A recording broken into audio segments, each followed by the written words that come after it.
በአማራ ክልል በመከላከያ ሰራዊትና በፋኖ ኃይሎች መካከል የሚደረጉ ውጊያዎች እንደቀጠሉ ነው። ትላንትና በሰሜን ጎንደር ሻውራና ጸደ ማርያምን የአማራ ፋኖ ብሔራዊ ንቅናቄ መቆጣጠሩን ታውቋል። ይህንን በተመለከተ ወታደራዊ ኦፕሬሽኖቹን ከመሩት መካከል ኮሎኔል አግኝቻለሁ። ኮሎኔል አበራዛ ነው። እንደው ትላንትና እና የዛሬ የአውደ ውጊያ መረጃዎችን በአጭሩ ማስቀመጥ ከተቻለ ኮሎኔል። አመሰግናለሁ አቶ ወንድማገኝ። ምንድነው መጀመሪያ ያን ቦታ መያዝ ማድረግ አለብን የሚለውን ጥናት ነው የተደረገ።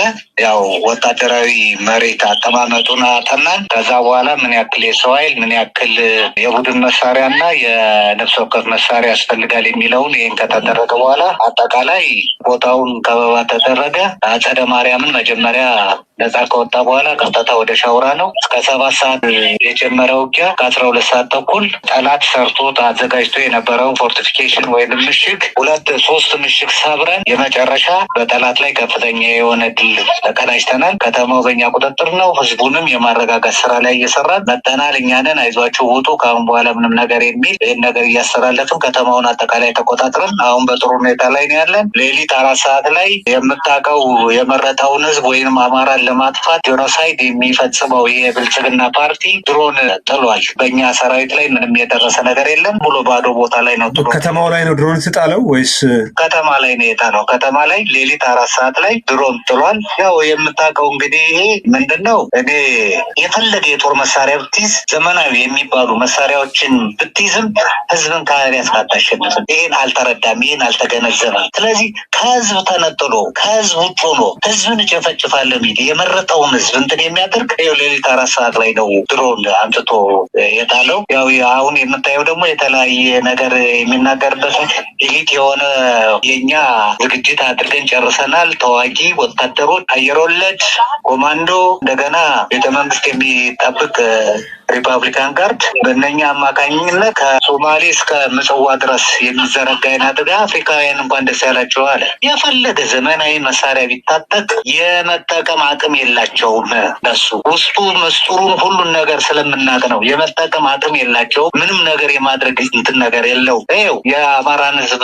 ምንድን ያለ እጅ ቀበቶ አስፈታለሁ ነው ያለ። የእኛ ቀበቶ ሳይሆን የእሱን ቀበቶ ጥሩ አድርገን አስወልቀንለታል። አሁን በቅርብ ጊዜ ደግሞ ሌላ የምትሰማው ጥሩ ዜና ይኖራል። ተአምር ለህዝባችን እናሰማለን። ይህን ጠብቅ። ከዚህ በፊት ነግሬያለሁ። ዜና ጥሩ ዜና ይኖረናል። ጥሩ ጉዳዮች እንፈጽማለን። በጠላት ላይ ከፍተኛ የሆነ ድል እንቀናጃለን ብዬ ተናገርኩ። አሁን ደቡብ ጎንደር፣ ሰሜን ጎንደር፣ ጎጃም፣ ወሎ፣ ሸዋ ይህን ያጥለቀለቀ ውጊያ ተደርጎ ከፍተኛ አመርቂ ውጤት ነው የተገኘ። አሁን ደግሞ አሁን ባለንበት ከፍተኛ አመርቂ ውጤት ተገኝተዋል። አሁን ሰሞኑን ቅርብ ጊዜ ደግሞ ከፍተኛ የሆነ ድል እናስመዘግባለን። ኮሎኔል፣ ምናልባት ሰሞኑን የብልጽግና ካድሬዎችም አመራሮችም እንደሚናገሩት ያው በሰሜን ለሚደረግ ጦርነት ከኦሮሚያም ከአማራ አንዳንድ ቦታዎች የመከላከያ ሰራዊቱን በማንቀሳቀስ በክልል የጸጥታ ኃይሎች ቁጥጥር ስር እንዲውል ስለተደረገ ነው ፋኖች ሰራዊቱ በለቀቀው ቦታ ይህንን ያደረጉት የሚል ፕሮፓጋንዳም እየሰሩ ስለሆነ ትላንት ያደረጋችሁት ውጊያ ከራሱ ከመከላከያ ሰራዊቱ ነው ወይስ ጥምር ጦር ተብሎ ከሚጠራው ጋር ነው? ጥምር ጦር ተብሎ ከሚጠራው ኃይል ጋር ነው ያደረግን። አሁን ጥምር ጦሩ ራሱ በጣም የሚለው ወደ 100 ምናምን መሳሪያ ነው የተማረከ። ከ100 ምናምን በላይ መስዋዕትነት ሆኗል። መሳሪያ ከሚገባው በላይ ነው። 2 ዲሽቃን የተማረከ መትረየስ ፒኬ መትረየስ ተማርኳል። ስናይፐር ሁሉ ተማርኳል። ዲሽቃና ሞርተር የሚይዝ ጥምር ኃይል አለው። የመከላከያ ኃይል አብሮ ስላለ ነው። ስለዚህ ጥሩ አድርገን ነው በወታደራዊ ቃላት ያናገር ነው። አሁንም ወደፊት ይህን ነገር እንቀጥላለን። በጣም ጥሩ። ውህደቱ ከተፈጸመ በኋላ አልተገናኘንም እና አፋም ከተመሰረተ በኋላ በሰራዊቱና በህዝብ ውስጥ ያለው መነቃቃት የፈጠረው አዲስ ስሜት ነው ወደዚህ ድል እየወሰዳችሁ ያለው? አዎ መጀመሪያም እኮ ምናለማ አንድ ስላልሆንን በፊትም ቢሆን ውጊያዎች እናደርጋለን። ነገር ግን ልክ እንደዚህ አመርቂ አይደለም። የአሁኑ ግን በሁሉም ነው። አሁን ምን አለ ትዕዛዝ የሚሰጠው በአንድ ነው። ቼን ኦፍ ኮማንድ ነው። ሎጂስቲክስ በአንድ ነው። ፖለቲካው በአንድ ነው። ስለዚህ በአንድ ስለሚመራ በአንድ ነው ሁሉም ነገር እየተደረገ ያለው።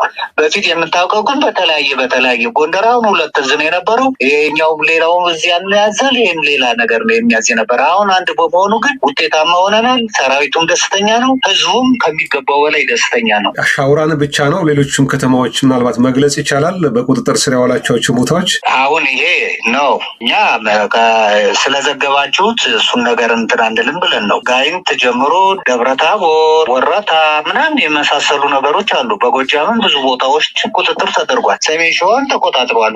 ወሎም ብዙ ነገር እንትን ብሏል። ለዛ ቃል አቀባዮች አሉ። ስለዚህ ቃል አቀባዮች የዛን አጠቃላይ ያለውን ሁኔታ ታንጀብል ኢንፎርሜሽኑን ለአንተ ጋዘር አድርገው እነሱ እንትን ቢያደርጉ ይሻላል። እኔ አሁን ባለሁበት አካባቢ ያለው ሁኔታ። መልካም፣ በጣም አመሰግናለሁ። ምናልባት መጨረሻ ላይ የሚያስተላልፉት መልዕክት አለ ከዚህ ጋር ተያይዞ? ጥሩ ውጤት ይኖረናል። ይህንም ዝግጅት አድርገናል። አሁንም የተለያየ ዝግጅቶችን እየሰራ እንትን እያደረግን ነው። በዚህ መካከል ላይ ነው ስልክ ስትደውልልኝ አንስቼ ላናግር እንትን ያልኩት፣ ስራ ላይ ነኝ በጣም። ስለዚህ በሚቀጥለው በስፋት በደንብ አድርጌ ያሉትን ነገሮች እነግራለሁ። ኮሎኔል አበራ አዛናው የአፋብን ሰሜን አማራ ቀጠና በላይ ዘለቀ ዕዝ ወታደራዊ አመራር፣ በዚህ ጉዳይ ለሰጡኝ ማብራሪያ በኤምኤስ ተመልካች ስም ከልብ አመሰግናለሁ። እኔም አመሰግናለሁ ወንድሜ።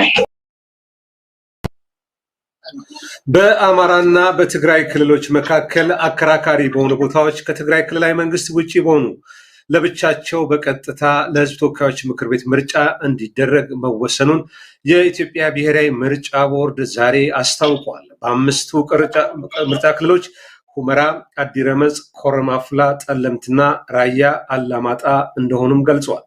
መራጮች ድምፃቸውን የሚሰጡት ለህዝብ ተወካዮች ምክር ቤት እጩዎች ሲሆን የክልል ምክር ቤትን በተመለከተ ይገባኛል ውዝግቡ ከተፈታ በኋላ ይካሄዳል ብለዋል።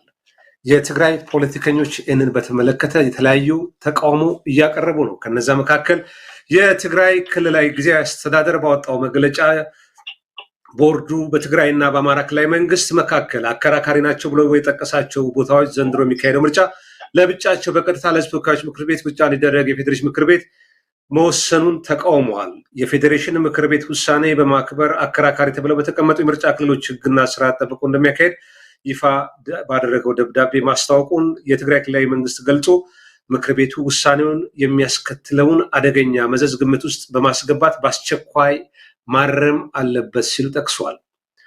የትግራይ ውክልና የሌለበት የኢትዮጵያ ፌዴሬሽን ምክር ቤት ያስተላለፈው ውሳኔ ተቀባይነትም የለም ሲል በመግለጫው አመልክቷል።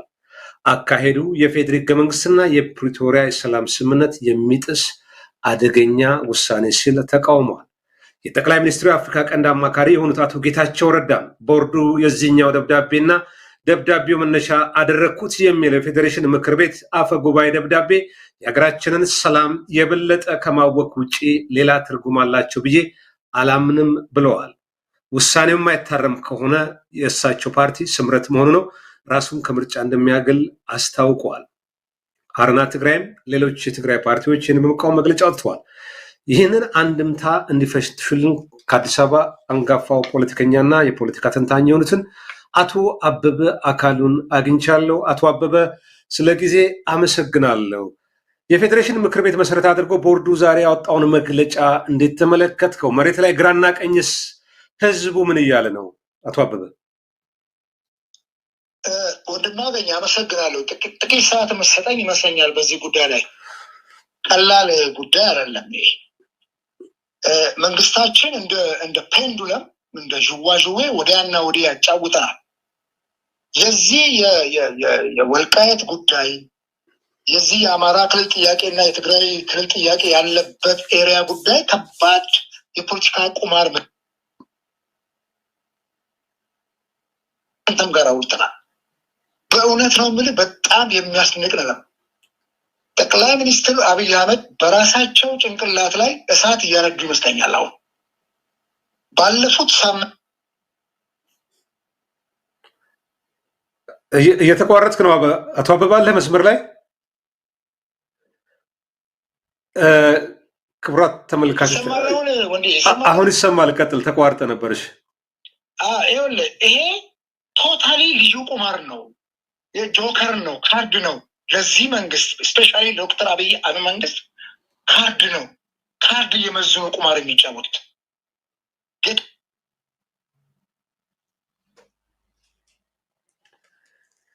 ሄሎ፣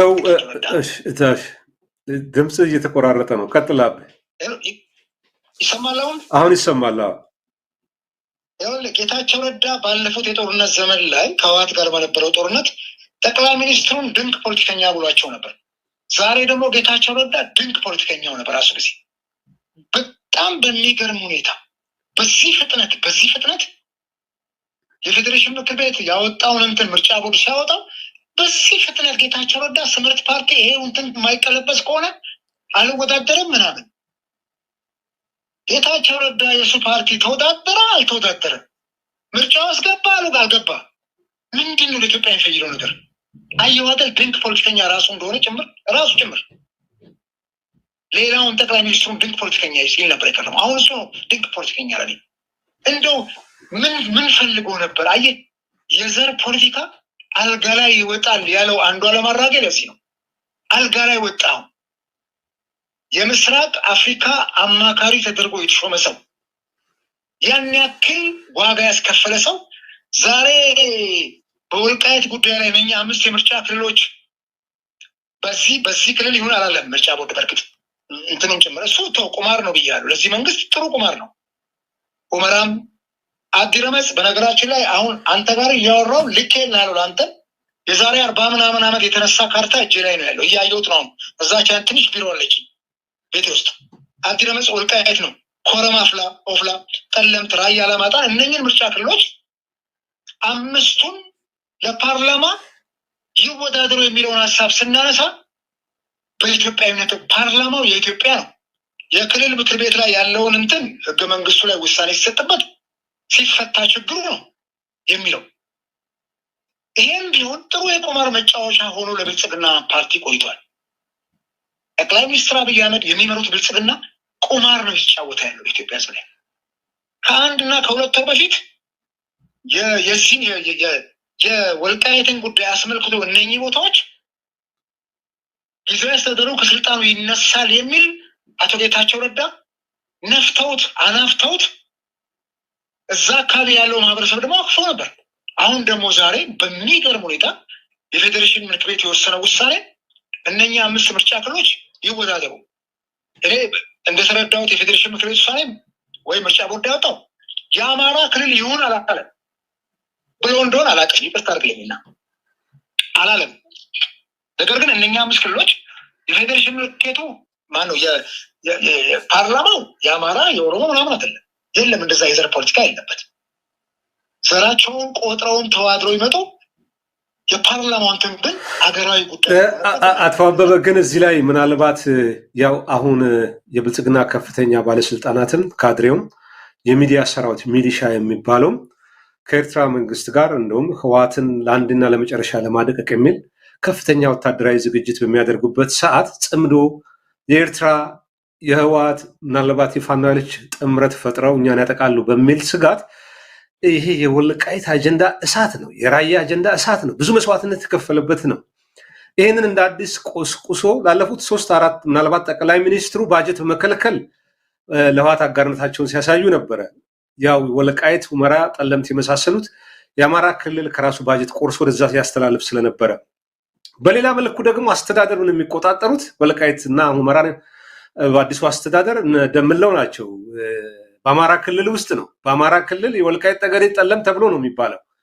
ስለዚህ ዛሬ ከምርጫ ጋር ተያይዞ ይህንን አጀንዳ አምጥቶ በትግራይና በአማራ ህዝብ መካከል የማበርድ እሳት መለኮስ ነው የሚሉ ወገኖች ምናልባት ፖለቲካዊ እርቅ ከህዝብ ለህዝብ ግንኙነቱ የልሂቃኑ የፖለቲካ ፓርቲዎች ተቀራርቦ መነጋገር መቅደም ነበረበት። ችግሩ ሳይፈታ ቀጥታ ወደዚህ መግባት በትግራይና አማራ ህዝብ መካከል በነዳጁ ላይ በእሳቱ ላይ ነዳጅ እንደማርከፍከፍ ነው።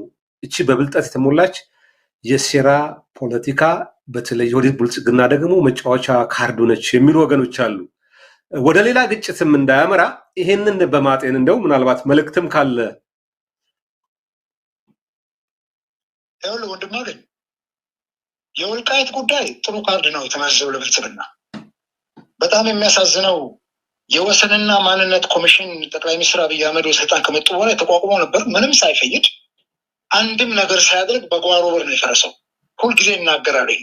ያኔ የወሰንና የማንነት ኮሚሽኑ ስራውን ሰርቶ የሰራው ስራ እንኳን ለህዝብ ቀርቦ ተግባራዊ ቢሆን ኖሮ ዛሬ ያሉትን ችግሮች አናያቸውም ነበር።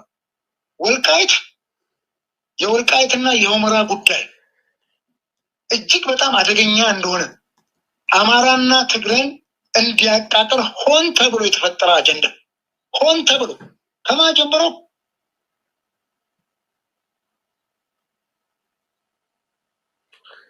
ሄሎ አቶ አበባለ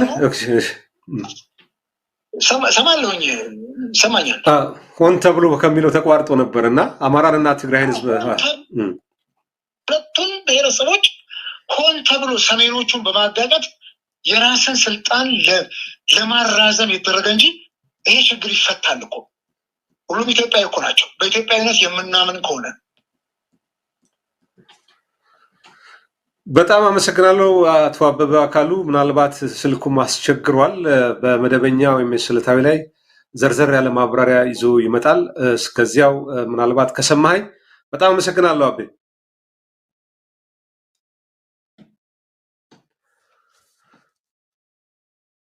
ክቡራት ተመልካቾቻችን በዚህ ጉዳይ ከትግራይም ከአማራ ልሂቃን ፖለቲከኞች እንዳገኘን የምንመለስበት ነው የሚሆነው።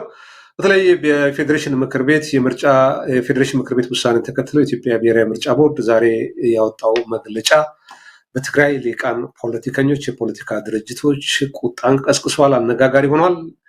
ለዛ ደግሞ ምናልባት ተመጣጣኝ ባይባልም ምላሽ ከአንዳንድ የአማራ ፖለቲከኞችም እየተመለከት ነው።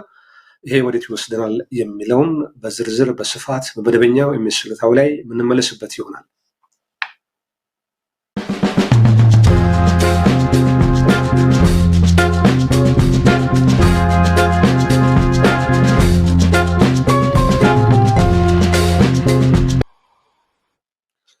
የሚኒሊክ እዝ ከፍተኛ አመራር የሆነው አርበኛ ሻለቃ ሀብታሙ ደምሴ ቤተሰብ ወፍጮን ጨምሮ በርካታ ንብረት በመንግስት ታጣቂዎች መውደሙን ከስፍራው ለኤምኤስ በቪዲዮ ተደግፎ የደረሰው መረጃ ያሳያል። በደቡብ ወሎ ዞን ወግዲ ወረዳ ከመቶ በላይ ንጹሐን መጨፍጨፉ በቅርቡ የሚታወቅ ሲሆን የጸረ አማራ ተግባሩን አጠናክሎ ቀጥሎ በርካታ አካባቢ ነዋሪዎችን ንብረት እንዳወደመ መረጃዎች ያሳያሉ። ከዚህ ጋር ተያይዞ ሞግዲ ወረዳ በአበየ ጉርባ ቀጠና ታችኛ ውልጮ ተብሎ የሚጠራው አካባቢ የ016 ቀበሌ ውስጥ የአርበኛ ሻለቃ ሀብታሙ ደምሴ አባት የሆኑት የአቶ ደምሴ አድማሱ መኖሪያ ቤት ላይ ከፍተኛ የንብረት ቃጠሎ፣ ውድመትና ዘረፋ መካሄዱን የሚኒሊክ እዝ የህዝብ ግንኙነት ለኤምኤስ በላከው መረጃ አመልክቷል። በተጨማሪም ሰራዊቱ በአቶ ደምሴ አድማሱ መኖሪያ ቤት በመገኘት ተከማችቶ የነበረ 16 ኩንታል ጤፍ በአህያ ጭኖ የወሰዱ ሲሆን ከዘረፋው የተረፈውን ሙሉ የቤት ንብረትና በአካባቢው ማህበረሰብ ዘንድ አገልግሎት ይሰጥ የነበረ አንድ የእህል ወፍጮ በእሳት ለኩሰው በማቃጠል አውድመውታል። አገዛዙ ከአርበኛው ወላጅናትና አባት በተጨማሪ የአጎቶቹን የአቶ ባንታ አድማሱን ሙሉ የቤት ንብረትና 15 ኩንታል እህል፣ የአቶ ግርማ ባተ 30 የንብ ቀፎ እንዲሁም የአቶ ሙሉጌታ ባተ 3 ኩንታል እህል፣ የአቶ ተመስገን ካሳን ሙሉ የቤት ንብረቶች አውድመዋል ብለዋል። ይህ ድርጊት በአርበኛ ሻለቃ ሀብታሙ ደምሴ ቤተሰቦች ላይ ያነጣጠረው የበቀል እርምጃ እንደሆነ የአካባቢው ማህበረሰብ የመሰከረ ሲሆን አቶ ደምሴ አድማሱ የህይወት ዘመን ንብረት በሆነው ወፍጮ እንዲሁም ቤትና ንብረት ላይ የደረሰው ውድመት በአካባቢው ነዋሪዎች ዘንድ ከፍተኛ ቁጣንና ቁጭትን ቀስቅሷል ብለዋል። የአሁኑ ጋር ለሶስተኛ ጊዜ እንዳወደሙትም ለማወቅ ተችሏል።